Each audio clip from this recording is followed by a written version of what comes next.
અરે રે મારા ચિતડે ચોટી ગઈ પણ સુતા હે સુતા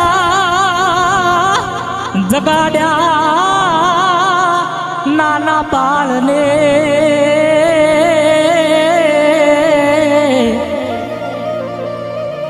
અરે રે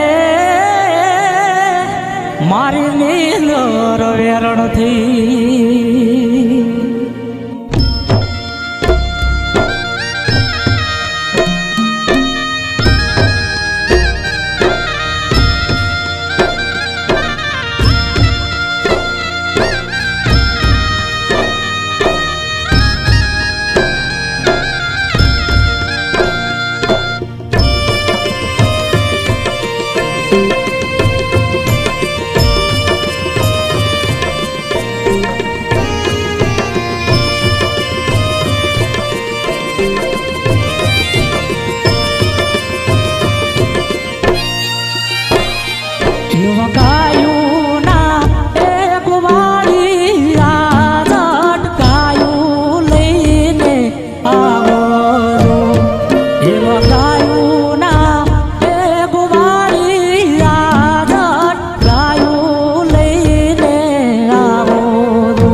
છે લો એવી ગાયું ના એક વાણી યાદ ગાયું લઈને આવો લો એવી ગાયું ના એક વાણી યાદ ગાયું લઈને આવો લો એવી ગાયું ના એક વાણી યાદ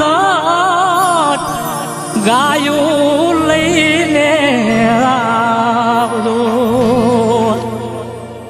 શું વાત છે! સરસ મજાનું લોકગીત પ્રસ્તુત કર્યું છે અમિત ભીલે આપણી સમક્ષ. અને હવે આપણે જાણીએ કે આપણા જજશ્રીને કેવું લાગ્યું તમારું પરફોર્મન્સ. તમને શું લાગે છે? તમે ભરપૂર આનંદથી પરફોર્મ કર્યું છે ને? તો ચાલો આપણે જાણીએ જજશ્રીને કેટલો આનંદ આવ્યો. યસ મયુર સર. અમિતભાઈ, હાજી, તમે તો મોજ કરાવી દીધી હો. Thank you sir. બે ઘડી તો મને એમ થઈ ગયું કે હું ક્યાંક ગામના પાદર બેઠો છું અને આમ ગાયો જાતી હોય ને એવું બધું. આખું વાતાવરણ ઊભું કરી દીધું તમે. અને બહુ ભાવવાહી અને સુંદર ગાયું. અને આવું ને આવું સરસ ગાતા રહેજો. થોડી મહેનતની જરૂર છે અને શક્ય બને તો ક્યાંક શીખજો પણ ખરા.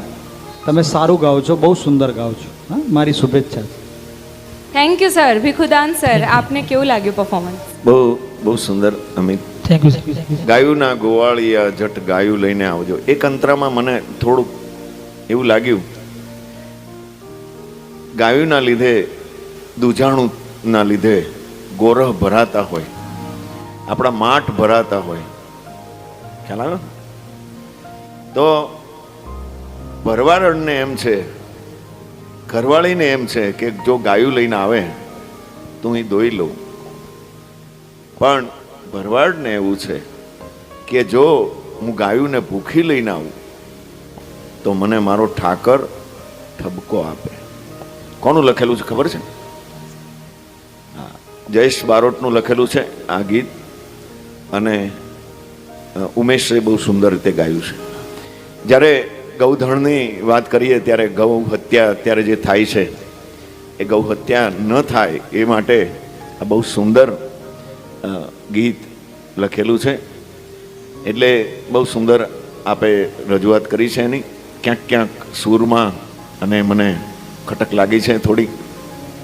સ્વર તો ભગવાનની દેન છે, એ તમારી પાસે તો ભગવાનની કૃપા હોય તો જ ઉતરે એવું છે. અને સ્વર પાસે શરમ છે, સ્વર પાસે લાજ છે, મર્યાદા છે. સ્વરોમાં છે આ બધું. ઘાતક પણ છે સ્વર. એટલે શબ્દ આર હૈ, શબ્દ પાર હૈ, શબ્દ કી ઢગઢેરિયા. એટલે સુંદર રીતે રજૂઆત કરી છે. ક્યાંક ક્યાંક શબ્દોમાં મને આગુ પાછું લાગ્યું છે.